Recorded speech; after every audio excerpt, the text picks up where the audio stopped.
Labadiena, ar galėtume užeiti? Sveiki, užeikite. Panelė Liusi Linares? Taip, Malonu. man irgi. Mes iš nepilnamečių reikalų tarnybos. Aišku. Gavome ponios Paulos Kasanės skundą. Ji teigia, kad jos dukra gyvena šiuose namuose.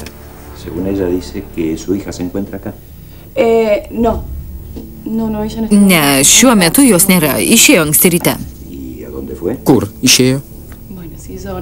Na, jei jos motina Paula Kasanė nežino, aš tuo labiau.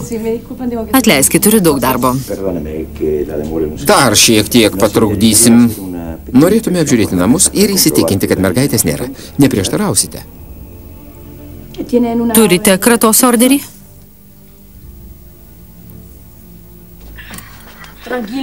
Nusiramink to, kai skausmas praeis. O piktis ne.